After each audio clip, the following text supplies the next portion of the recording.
মিমি চক্রবর্তীকেও হিয়ারিংয়ের notice. হিয়ারিংয়ে কিছু discrepancy রয়েছে, তার জন্য নোটিশ দেওয়া হয়েছে। মিমি চক্রবর্তী অভিনেতা এবং প্রাক্তন তৃণমূল সাংসদ, তিনি যাবেন, হিয়ারিংয়ে যাবেন বলেও জানিয়ে দিয়েছেন।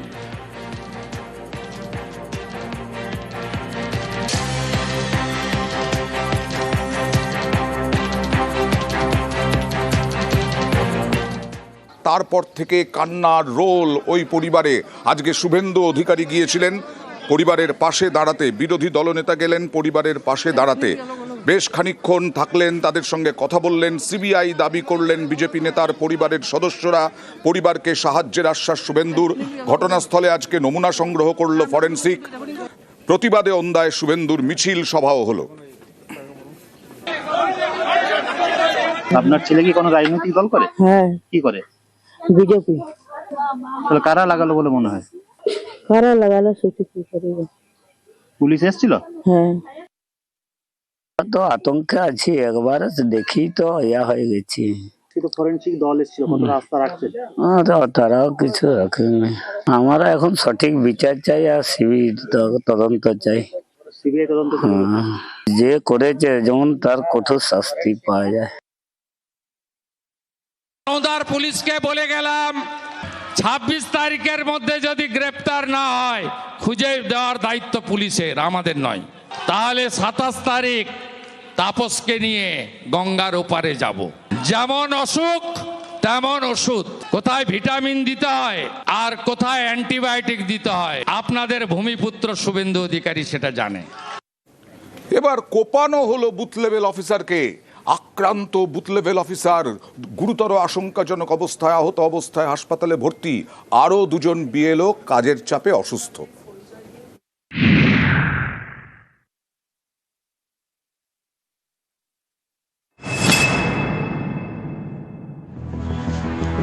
কোচবিহারের দিনহাটায় আক্রান্ত বিএলও, ইনি মনোয়ার হোসেন, দিনহাটার গীতালদহের বিএলও। এর বক্তব্য, শুক্রবার ইনি এসআইআর এর শুনানির নোটিশ দিতে বেরিয়েছিলেন, তখনই এর উপর হামলা হয়। মাথায় ধারালো অস্ত্র দিয়ে কোপ মারে এক ব্যক্তি। মোটামুটি সব নোটিশ দেওয়া শেষ হয়ে গেছে। আজকে আর মাত্র 5টা দেওয়া বাকি ছিল। তো ওই 5টা দিতে গিয়ে একজনকে দিয়ে 4 নম্বর দেওয়ার জন্য এক দুষ্কৃতী ছিল, ওই রাস্তা দিয়ে যাওয়ার সময় হঠাৎ করে আক্রমণ করে ধারালো টাইপের অস্ত্র নিয়ে। বিএলওর কাজ করে যদি এরকম প্রাণহানির আশঙ্কা থাকে তাইলে আমি লিখিত রিজিয়ন দিয়ে দিব।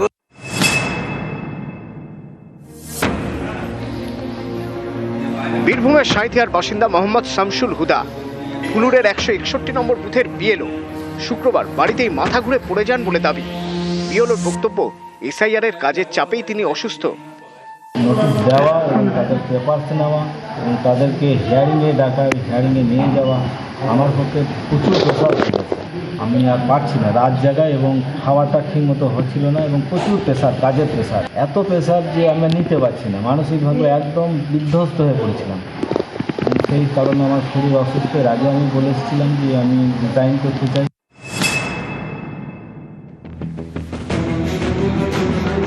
উত্তর দিনাজপুরের ইসলামপুর, এখানকার চোপড়ায় এসআইআর এর কাজের চাপে বিএলও অসুস্থ হয়ে পড়েছেন বলে অভিযোগ। এসআইআর সংক্রান্ত যে চাপ, তার জন্য আমি মেন্টালি ডিপ্রেসড হয়ে যাই। আমাকে এক্ষেত্রে বিডিও অফিস থেকেও সহযোগিতা করেছে, আমার কলিগরাও সহযোগিতা করেছে, কিন্তু অসুস্থতা কাটিয়ে উঠতে আমি পারছি না। নিউজ 18 বাংলা। ফের এসআইআর আতঙ্কে মৃত্যুর অভিযোগ। এবার বিএলওর বাড়িতে গিয়ে হৃদরোগে আক্রান্ত হয়ে মৃত্যু। মাথাভাঙার ঘটনা, মাথাভাঙার পাটডুবি পঞ্চায়েতের ঘটনা। ছেলের নামে হিয়ারিং নোটিশে আতঙ্ক। বিএলওর বাড়িতে খোঁজখবর নিতে যান বৃদ্ধ, বিএলওর বাড়িতেই হৃদরোগে আক্রান্ত। হাসপাতালে নিয়ে গেলে মৃত ঘোষণা। হিয়ারিংয়ের ভয়ে মৃত্যুর অভিযোগ পরিবারের। কমিশনের ভূমিকায় ক্ষুব্ধ মৃতের পরিবার। আমিনুল, এটাই ভুল। আর ওর নাম আছে আমিনুল বস্তাদার, আর ওখানে আছে আমিনুল বস্তাদার।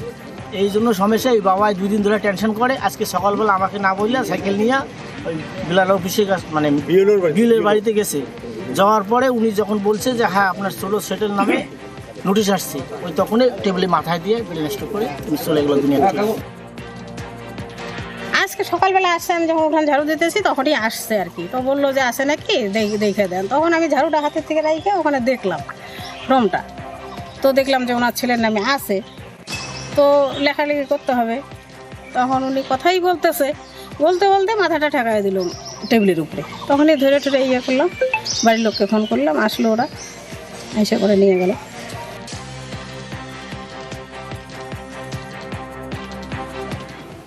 আর বিএলওদের নির্দেশিকাই সার নির্বাচন কমিশন নির্দেশ দিয়েছিল 85 বছরের ঊর্ধ্বে যাদের, তাদেরকে বাড়িতে গিয়ে 100 বছর ছুঁই ছুঁই এই ভদ্রমহিলার, সে 100 বছর ছুঁই ছুঁই মহিলাকে যেতে হয়েছে হিয়ারিংয়ে,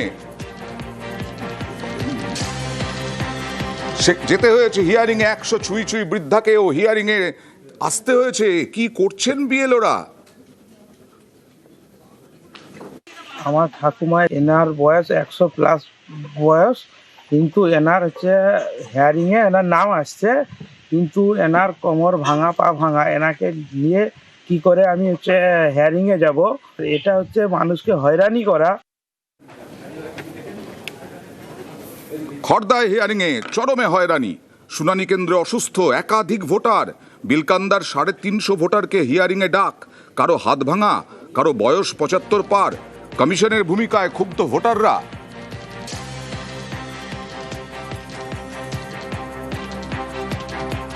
80 বছর 85 বছর বয়স্ক যারা, তারা আসতে পারে না, তাদের আমাদের গাড়ি করে নিয়ে এখানে হিয়ারিং করাতে হচ্ছে। বাড়িতে নোটিশটাই গেছে, বলছে বাড়িতে হিয়ারিং হবে না, সেন্টারে যেতে হবে।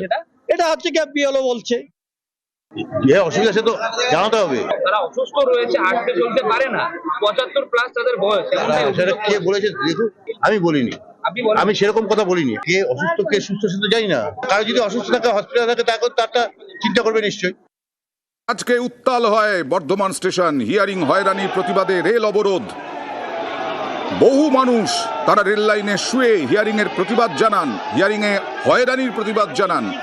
জাতীয় পতাকা হাতে রেল অবরোধ, যদিও তারা কোনো রাজনৈতিক পরিচয় দিতে রাজি হননি। 1 নম্বর 2 নম্বর প্ল্যাটফর্মে রেল অবরোধ হয়।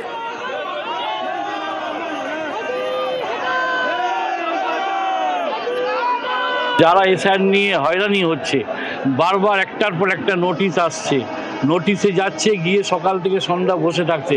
সেই সমস্ত মানুষ যারা হয়রান হয়েছে, সেই সমস্ত সাধারণ মানুষ আজকে কেন্দ্র সরকারের যে সেখানে এসে তারা আন্দোলন করতে এসেছিল। সেই কারণে কি রেল অবরোধ? সেই কারণেই তারা এখানে প্রতিবাদ করতে এসেছে। আর হিয়ারিং হয়রানির প্রতিবাদে বর্ধমানেই পথ অবরোধ। বর্ধমান বোলপুর 114 নম্বর জাতীয় সড়ক অবরোধ, জাতীয় পতাকা হাতে বিক্ষোভ ভোটারদের। নির্বাচন কমিশন এসআইআর নামে বৈধ ভোটারদেরকে বেছে বেছে সংখ্যালঘু গ্রামকে টার্গেট করে তারা বিজেপির দালালিগিরি করছে। দেখে দেখে বৈধ ভোটারদেরকে অল্প সামান্য কিছু ত্রুটির কারণে 22 কিলোমিটার 20 কিলোমিটার দূরে তাদেরকে হিয়ারিং এ ডাকছে। আমাদের দাবি, বৈধ যারা ভোটার বৈধ, তাদেরকে কেন হেনস্থা করা হবে? আর আমাদের যেহেতু 22 কিলোমিটার দূরে যেতে হচ্ছে, সেটা যেন আমাদের পঞ্চায়েত এখানে করা হয়। আর মালদায় দেখুন, 2 নেতার হিয়ারিংয়ে হয়রানি নিয়ে 2 নেতার মধ্যেই, একই দলের 2 নেতার মধ্যে তুমুল তর্কাতর্কি। আসলে 1 নম্বরের নেতার শুনানি কেন্দ্রে গেছেন 2 নম্বরের নেতা, আর সেইখানেই কেন গেছেন 2 নম্বরের নেতা এই নিয়ে তর্কাতর্কি, বাপ তুলে কথা বলা, তার সঙ্গে গালাগালির অভিযোগ।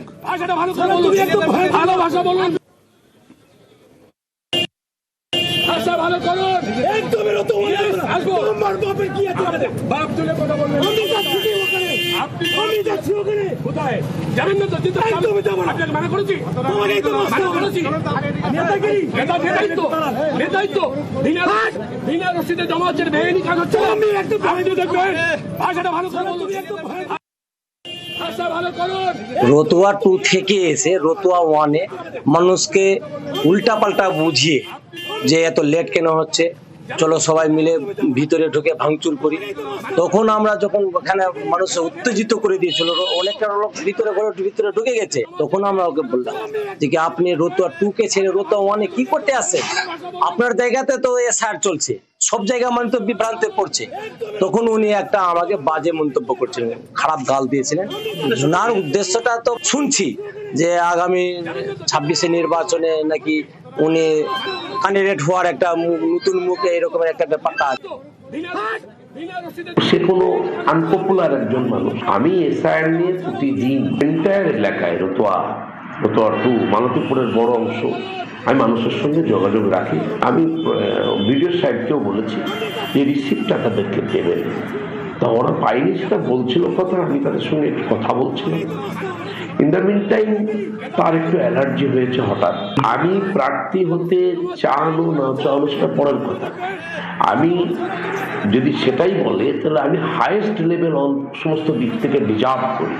উদ্দেশ্য কি ছিল তার সেটা কি বলবো, এই ডিস্টারবেন্স তো এখন চলছে, সেটা আর কি করা যাবে। মিমি চক্রবর্তীকেও হিয়ারিং এর নোটিশ, হিয়ারিং এ কিছু ডিসক্রিপেন্সি রয়েছে, তার জন্য নোটিশ দেওয়া হয়েছে। মিমি চক্রবর্তী অভিনেতা এবং প্রাক্তন তৃণমূল সাংসদ, তিনি যাবেন, হিয়ারিং এ যাবেন বলেও জানিয়ে দিয়েছেন।